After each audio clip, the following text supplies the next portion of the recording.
할렐루야. 알기 쉬운 조직신학의 저자 김연한 목사입니다. 오늘은 기독론 네 번째 시간으로 예수 그리스도의 인성과 사역에 대해서 알아보면서 여러분과 함께 은혜를 나누어 보고자 합니다. 첫째, 예수님의 인간적 출생. 예수님은 처녀 마리아의 몸의 성령으로 잉태되어 출산되었다는 사실은 우리 모두가 아는 사실입니다. 그런데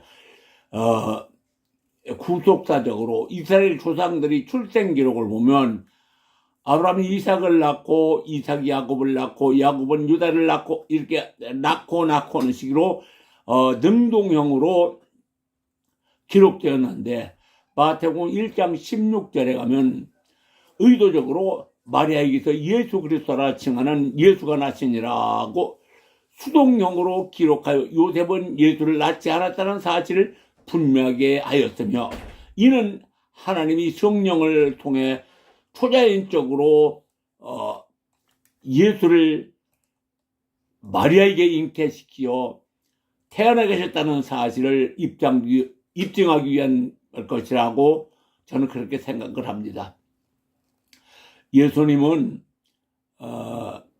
인간을 통해서 인간과 같이 출생하였지만 이 세상에 오셔서 독특한 사람, 곧 신인 양성을 완벽하게 갖춘 거룩한 사람이 되셨습니다.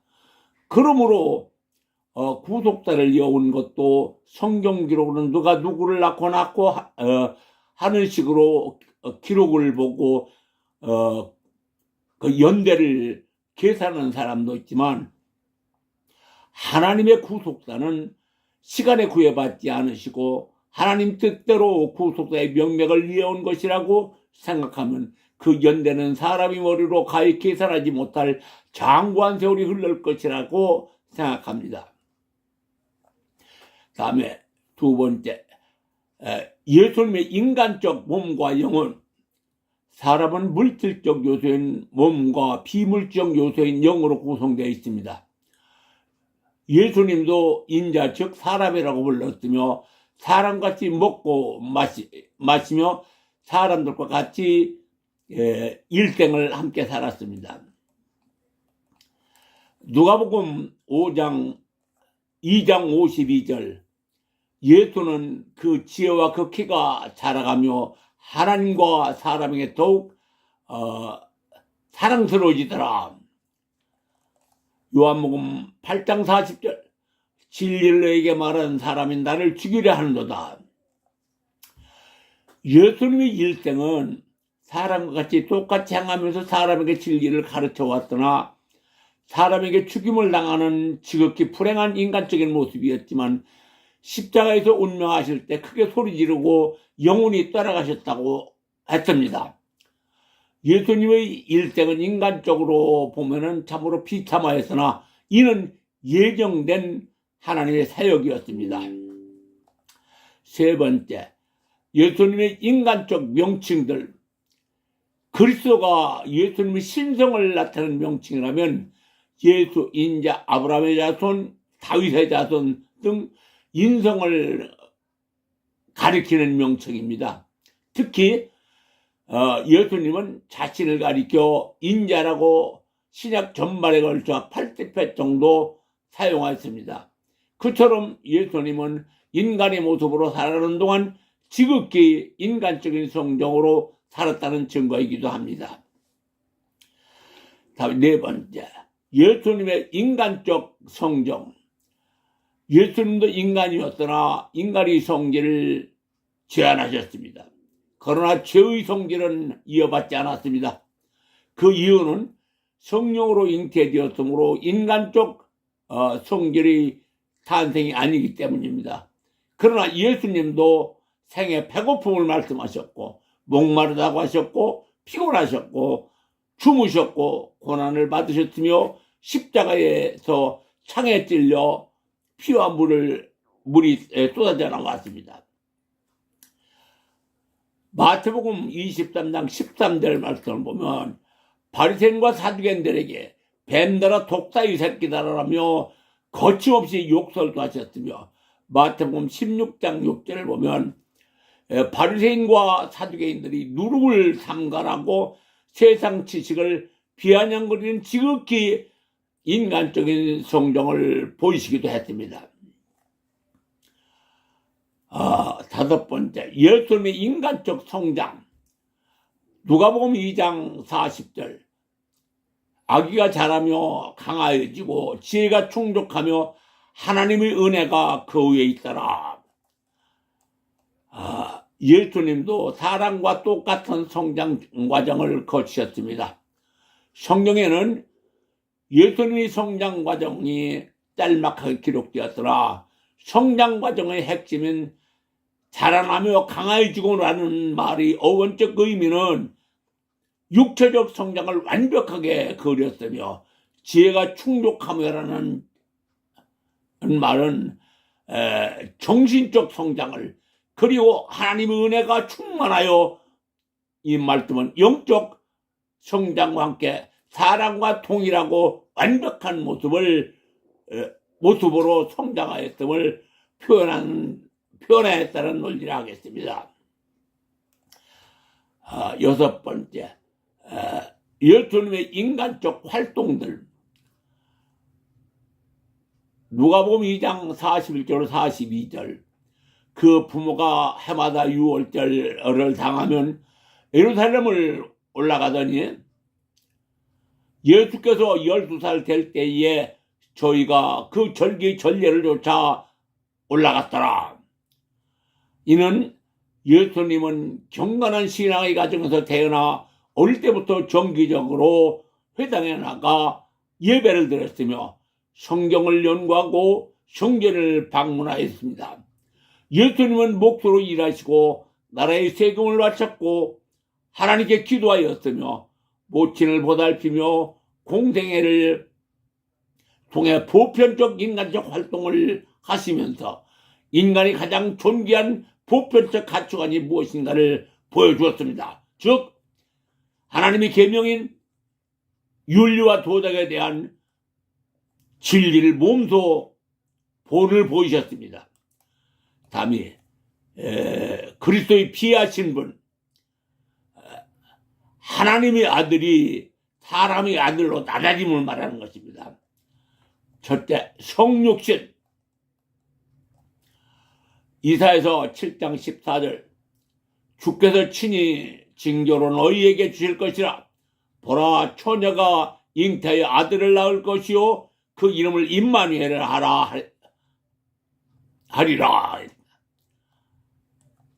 삼위 하나님이 제2위, 즉 영원전부터 말씀 로고스로 존재하셨던 하나님의 아들이며 이미 구약에 예언한 대로 동정녀 마리아를 통해 출생하여 인류의 일원이 된 것임을 보여주셨습니다.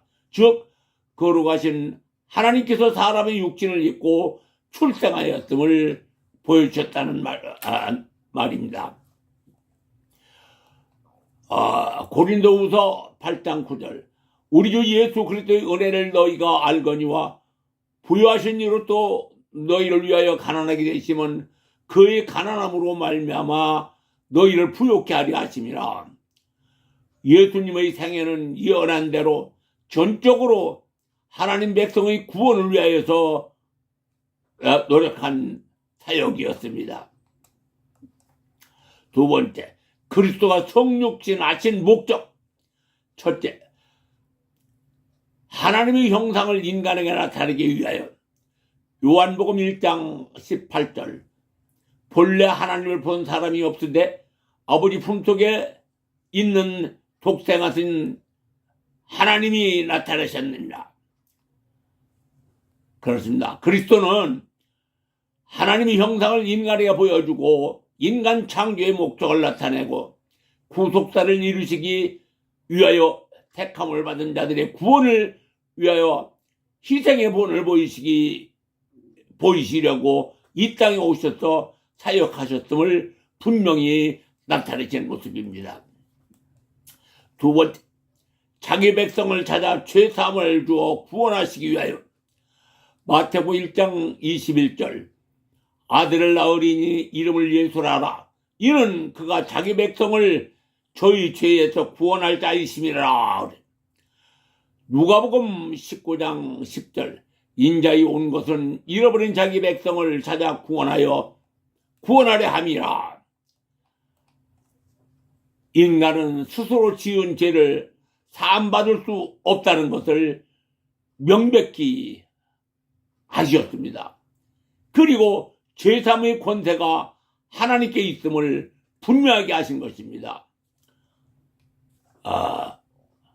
세 번째, 죄를 대속하는 희생제물이 되기 위하여 히브리서 10장 1절 율법은 장차오는 좋은 일이 그림자요 참 형상이 아니므로 해마다 늘 드리는 바 같은 제사로 나오는 자들을 언제든지 온전케 할 수 없느니라.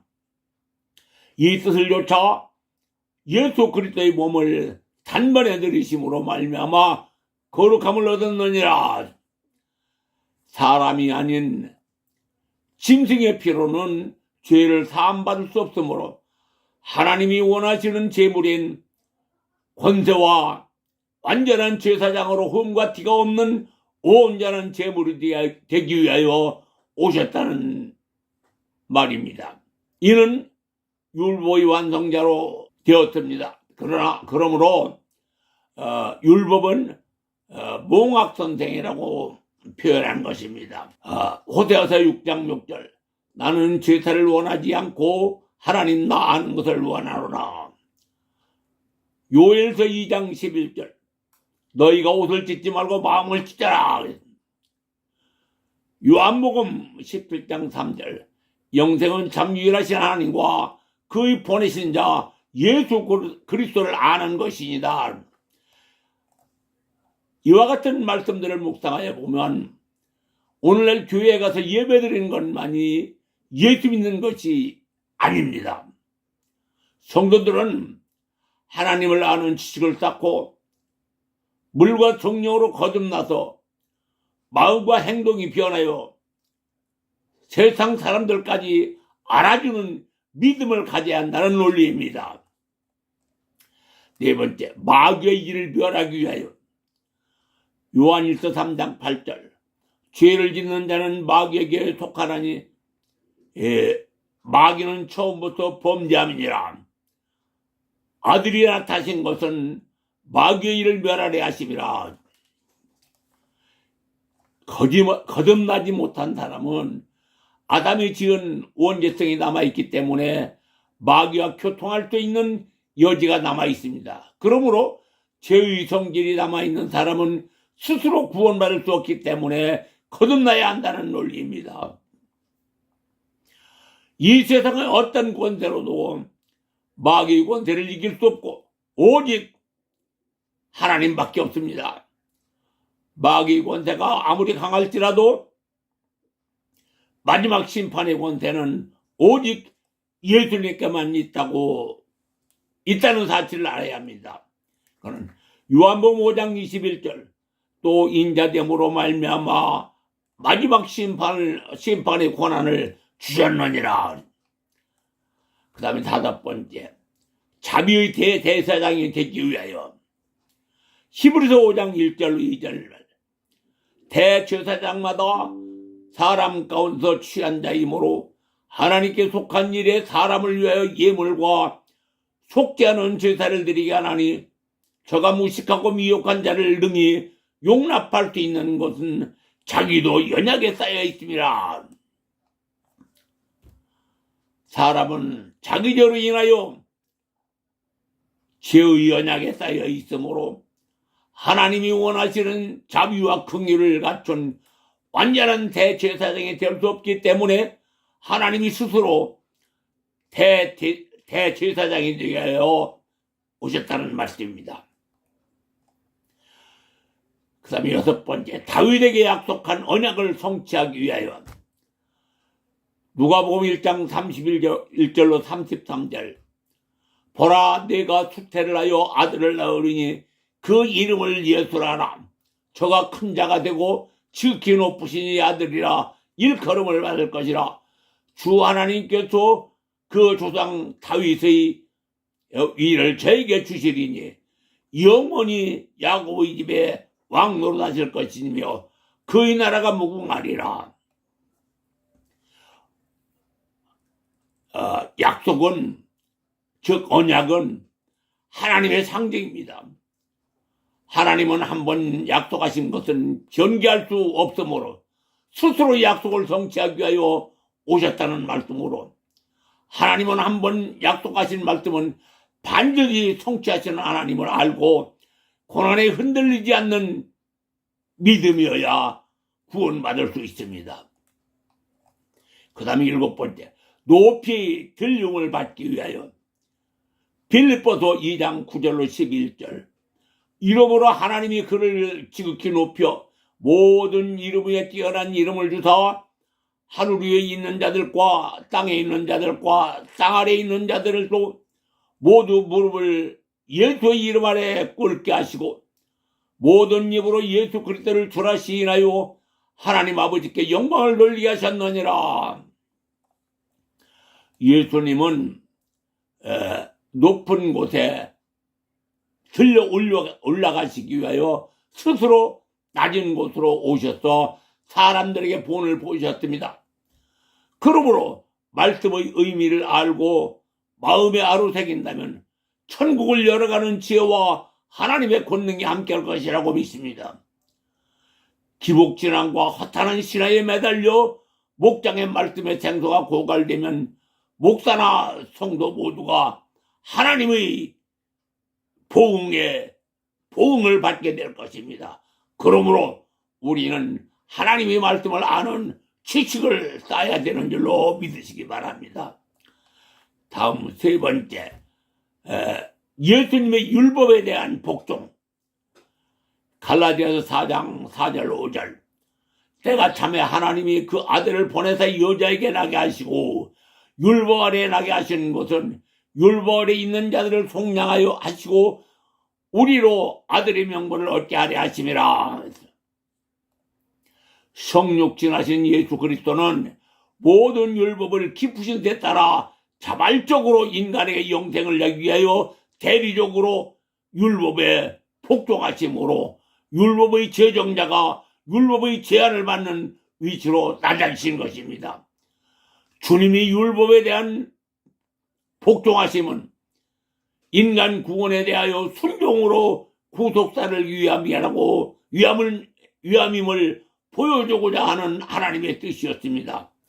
하나님의 명령에는 예만 있고 아니오는 없다는 의미로 자식은 아버지 말씀에 철저하게 순종해야 마음에 평안하고 행복하다는 사실을 사람들에게 스스로 보여주는 것이라는 논리입니다. 그 다음에 4번째로 예정에 따른 순환과 추구심. 이사야서 53장 4절. 그는 실로 우리의 질고를 지고 우리의 슬픔을 당하였거늘 우리는 생각하기를 징벌을 받아서 하나님께 맞으며 고난을 당한다 하였노라.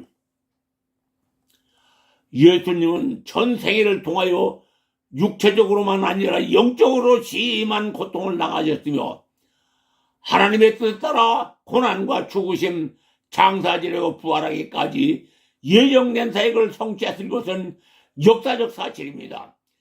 그러므로 교리를 아는 것을 게을리하고 기복진앙과 심리주의에 매달리면 영혼 구원을 이룰 수가 없습니다.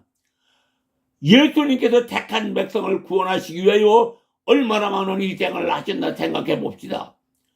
우리를 위하여 말할 수 없는 모욕과 고통의 시간을 보내셨으며 원수들에게 말로 형용할 수 없는 고통을 당하셨고 골고다 언덕까지 십자가를 지고 가게 한 다음 십자가의 못을 박아 잔인하게 처형당하였습니다. 그리고 아리마대 사람 요셉과 니고데모는 요셉이 준비한 새 무덤에 예수님의 성체를 장사지냈습니다. 이는 그리스도의 순환과 죽으심 장사지낸 것이 역사적 사실임을 객관적으로 입증하는 기록입니다. 예수님의 순환 사역이 역사적 사실임을 인지하고 사단과 싸움에서 오는 고난을 극복하기 위하여 항상 말씀과 동행하고 기도에 진력하여 변화된 삶을 살면서 신앙이 성장해야 된다는 논리입니다. 그 다음에 6번째, 지옥에 내려가심. 베드로전서 3장 18절로 19절.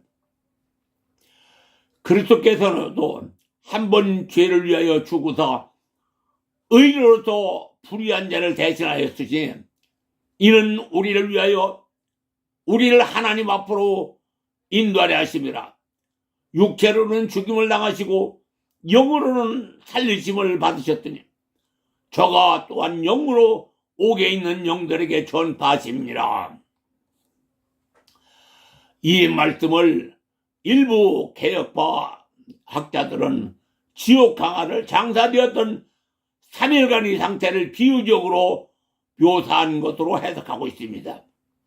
그러나 문맥상 사단은 하나님의 일을 회방하기 위하여 에덴 동산에서 아담과 하와로부터 시작하여 예수님을 끌고 끌고 다니며 시험하다가 마지막에는 예수님의 제자인 가룟 유다에게 들어가 예수님을 배반하게 하였고 유대 백성들과 대제사장들과 바리새인들에게 들어가서 예수님을 십자가에 못 박아 죽이게 만들었습니다.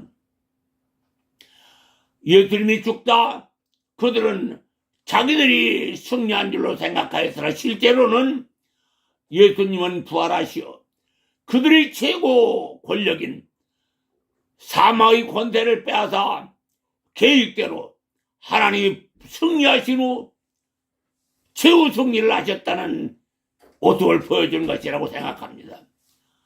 일련의 사건들을 종합해 볼 때 예수님이 지옥에 내려가신 것은 배신자들에게 승리를 연파하시어 마지막 승리에 대한 성취감을 극대화하기 위한 하나님의 계획이었을 것이라고 저는 그렇게 생각합니다. 사랑하는 성도 여러분, 그리고 목회자 여러분, 조금은 역설적인 말 같지만 역사는 돌고 돌아간다는 진리를 인지해야 합니다. 평화를 구걸하면 전쟁이 오고 평화를 원하거든 전쟁을 준비해야 한다는 말이 있습니다. 오늘날 기독교가 성장하여 우리나라의 동네마다 교회가 없는 동네가 없을 정도로 교회가 들어섰습니다. 그렇다고 여기에서 안주하게 하지 말고 미래를 위하여 조금은 어렵더라도 기독교 교리를 가르쳐 미래를 준비해야 합니다. 현재와 같이 교리를 가르치지 않고 달콤한 세상 이야기로 성도들이 마음을 헤집고 들어가 미혹한다면 기독교의 종주국이었던 아프리카와 같이 되지 말라는 법이 없습니다. 미래를 위하여 오늘은 조금 어렵더라도 교리를 가르치고 배워 익혀 평안을 준비하시는 여러분이 되시기를 예수님의 이름으로 축원하여 드립니다. 아멘. 오늘은 여기까지만 하겠습니다. 지금까지 김연한 목사였습니다.